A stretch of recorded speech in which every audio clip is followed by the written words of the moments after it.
Pozdrav i dobrodošli na moj kanal. Danas ću vam pokazati kako radim palačinke. U posudu ću staviti 2 jaja,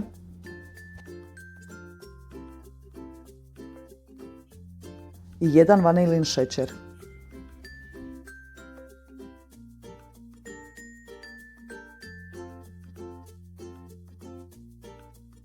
Jaja ću pjenasto izmutit.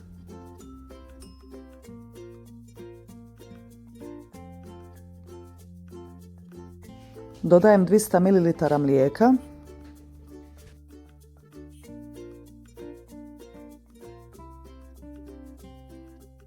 Jednu žličicu ruma.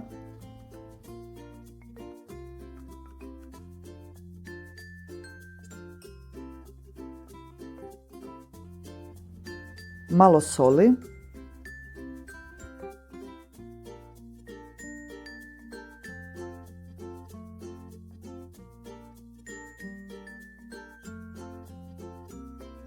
Sad dodajem 200 grama brašna. Možete dodati pola glatkog i pola oštrog brašna ili samo glatko.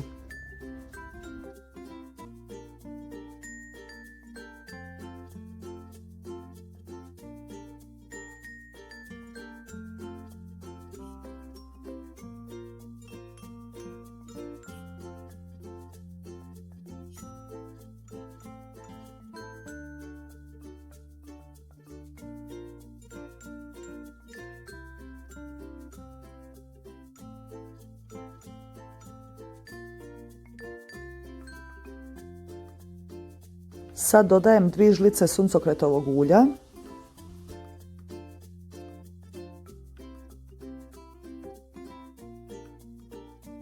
I 200 ml mineralne vode. Po želji možete dodati malo naribane limunove korice. I sad ću to ponovo promiješati. Ostavit ću smjesu da stoji nekih 20 minuta.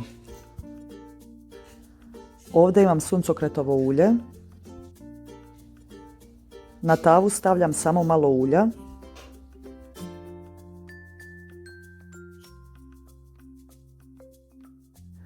I ostavit ću ulje da se dobro zagrije na srednjoj temperaturi.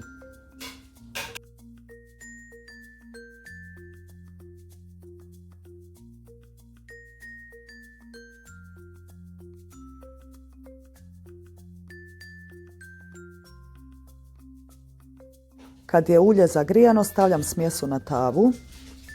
Lagano ću je vrtiti tako da mi se sve lipo rasporedi.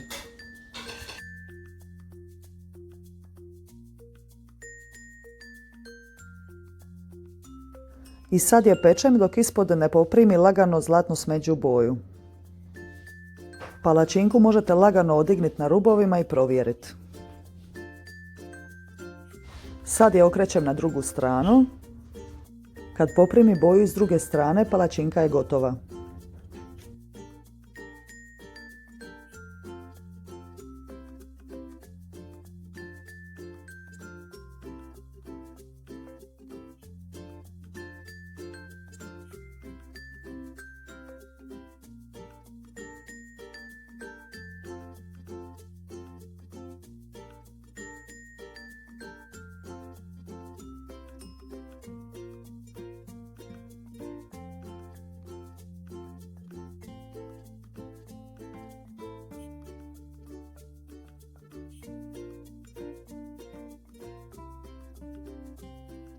Od ove smjese sam dobila nekih 7-8 palačinki. To ovisi o količini smjese koju stavljate i o veličini tave. Sad ću palačinke poklopiti nekih 10 minuta.